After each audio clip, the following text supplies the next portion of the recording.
Kisah pemuda kaya yang menjadi cleaning service. Episode 013. Niken, yang tadi berpamitan dengan Ririn dan Kenshin, kini di perjalanan menuju ke ruangannya. Dia senyum-senyum sendiri memikirkan Kenshin. Nampaknya Niken mulai menyukai Kenshin. Sementara itu, di lain tempat, Kaori, yang dari kemarin khawatir dengan Kenshin, yang hilang tiba-tiba, terlihat dia sedang memegang handphone dan akan menghubungi seseorang. Setelah beberapa saat, tiba-tiba HP jadul Kenshin berbunyi. Kenshin yang mendengar HP-nya berbunyi, lalu mengambilnya dalam saku kanannya. Kemudian dia melihat sebuah nama di layar HP-nya itu. Kaori. Lalu diangkatlah telepon tersebut. "Halo Ken, kamu di mana?" Suara Kaori langsung terdengar. "Saya lagi di ruangan utama Mbak," jawab Kenshin. Kemudian suara Kaori terdengar lagi. "Kenapa kamu tidak bilang-bilang? Aku kira kamu tidak masuk kerja hari ini."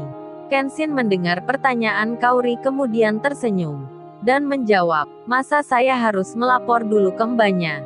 Lagian Mbak Kaori ada perlu apa mencari saya?" Kaori yang mendengar jawaban Kenshin, dia sedikit jengkel, dan langsung mematikan telepon tersebut, dan ngomel-ngomel sendiri dalam hati. "Aduh, ini cowok maunya apa sih? Kenapa dia tidak peka-peka? Dasar cowok tidak punya perasaan. Lalu kenapa juga aku matiin teleponnya? Kenapa aku bodoh sekali?"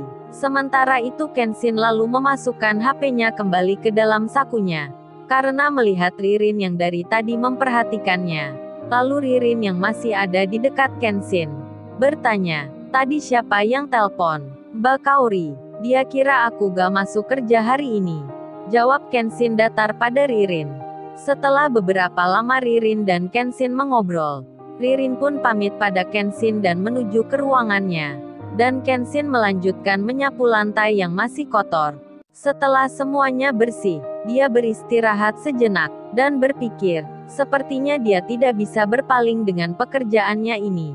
Walaupun sebagai cleaning service, tapi ini menyenangkan baginya. Dia bisa mengenal orang-orang yang bisa menerima dia apa adanya, tanpa melihat status seorang Kenshin.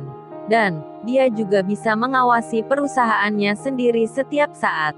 Sementara itu, di ruangan keuangan, Niken melirik ke arah Ririn.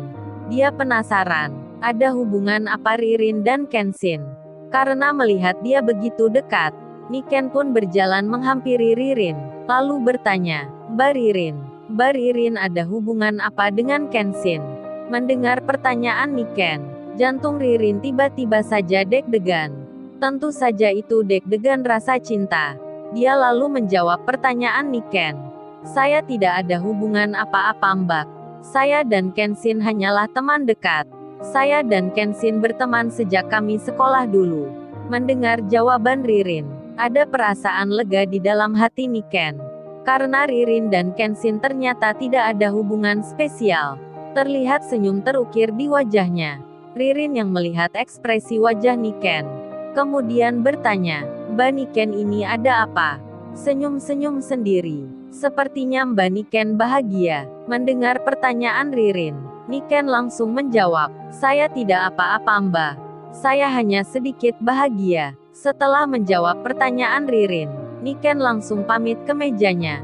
Melihat tingkah Niken, Ririn penasaran, apa yang membuat Niken bahagia. Tapi dia tidak begitu mau tahu. Melihat Niken bahagia, itu juga sudah membuat Ririn bahagia. Waktu sudah menunjukkan pukul 12 siang. Menandakan ini sudah jam istirahat. Kaori, yang dari tadi jengkel dengan Kenshin, dia langsung ke ruangan utama dan mencarinya. Tapi, Kenshin sudah tidak terlihat di sana. Kemudian dia ke ruangan cleaning service. Dan, terlihatlah Kenshin sedang duduk istirahat. Kaori lalu menghampiri Kenshin, dan dia mulai bicara. "Lalu, bagaimanakah kisah selanjutnya? Subscribe channel ini, agar tidak ketinggalan kisah selanjutnya."